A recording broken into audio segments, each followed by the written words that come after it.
अस्सलाम वालेकुम नाज़रीन, मेरा नाम शरियार शाहिद है और आप देख रहे हैं मेरा यूट्यूब चैनल कहानी ये।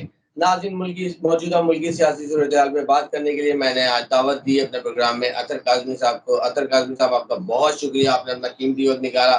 सबसे पहले ये बताइएगा कि ज़मनी इंतख़ाबात की जो है वो काउंटिंग हो रही है, तो अभी तक जो है गैर हतमी जो रिज़ल्ट आए हैं उसके मुताबिक जो है पीटीआई का पलड़ा भारी है। तो आपको क्या लग रहा है कि आज जो है तहरीक-ए-इंसाफ जो है वो क्लीन स्वीप कर जाएगी? देखें, अब डिपेंड करता है कि फाइनल जब नताए जाएंगे, हतमी नताए जाएंगे, तब ही बंदा कोई उसके ऊपर तबसरा कर सकता है। लेकिन जो हमने ओवरऑल सिचुएशन देखी है, चाहे कराची में हो या मुल्क के दीगर हिस्सों में, लगता तो ऐसे है कि पीटीआई अच्छी कारकर्दगी का मुजाहरा करेगी।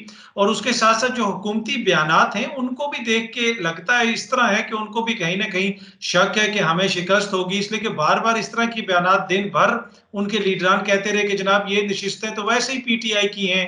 अब ये वही नशिस्तें हैं, अगर आप कराची की नशिस्तों की बात करें शरियार, ये तो कहते थे कि ये 14 नशिस्तें दी गई खान साहब को, मुल्क भर के अंदर आरटीएस बिठाया गया, आरटीएस बिठा के इमरान खान को सिलेक्ट किया गया। अब ये कहते हैं कि जनाब ये तो सीटें वैसे ही इमरान खान की थी। तो मेरे ख्याल में वो कोई समझ नहीं आती कि हुकूमत का असल में मौकिफ है क्या, पर हतमी राय तभी हम कायम कर सकेंगे जब फाइनल रिजल्ट सामने आएंगे। बिल्कुल सही बात है। अच्छा, मुझे ये बताइएगा कि अभी थोड़ी-सी लंदन की बात कर लेते हैं कि अभी आपने देखा कि मरियम बीबी को किस तरह जो वो लंदन गई तो चोर-चोर के नारे लगे उनके, इसके बाद अमेरिका में इसहाक डार के साथ। तो ये तो हर जगह देखा जाए तो ज़लील और रुसवा ही हो रहे हैं, या तो ये हमें ज़लील और रुसवा करा रहे हैं। क्या देख रहे हैं आप? देखिए, सियासत में कुछ इखलाकियात का ख्याल रखना चाहिए। ऑब्वियसली एहतजाज हर किसी का हक है, दुनिया भर में एहतजाज करते हैं, बहुत सारी वीडियोज़ हमारे सामने आती हैं जहाँ पे मगरबी लीडरान के खिलाफ भी लोग नारे लगा रहे होते हैं।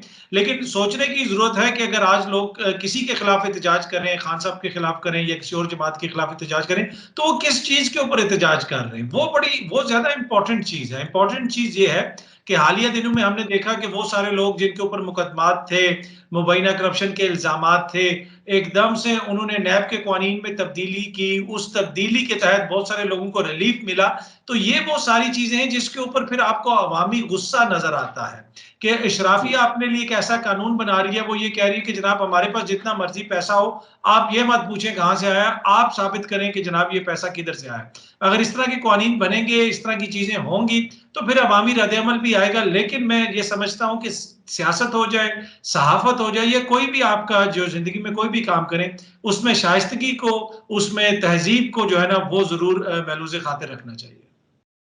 बिल्कुल, अभी आपने बोला अवामी गुस्सा, तो अवामी गुस्सा अभी अभी यही सुनने में आ रहा है हर जगह के एनआरओ 2 की बात जो सुनाई दे रही है। क्या इस हवाले से अब देखा आपने कि मरियम नवाज़ बाहर चली गई, इसहाक डार पाकिस्तान आ गए, तो क्या अब आने वाले वक़्तों में आप क्या देख रहे हैं कि नवाज़ शरीफ भी वापसी आएँगे?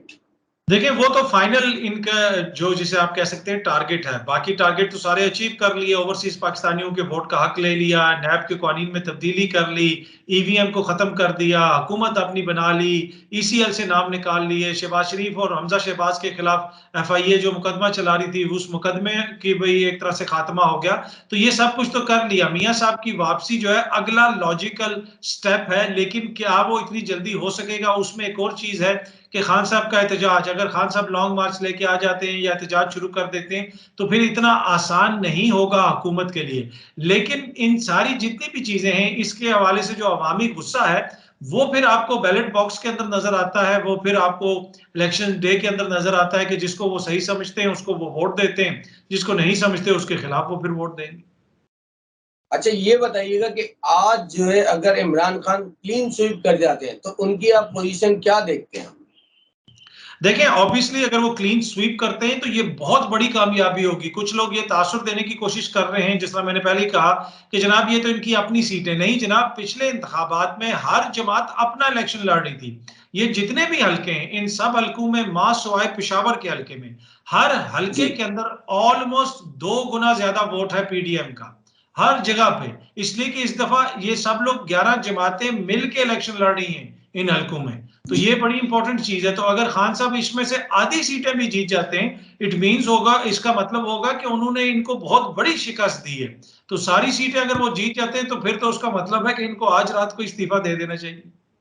अच्छा ये बताइएगा कि खान साहब जो है काफ़ी टाइम से कह रहे हैं कि मैं कॉल दूँगा, मैं लॉन्ग मार्च की कॉल दूँगा, लेकिन उन्होंने अभी तक कॉल नहीं दी है।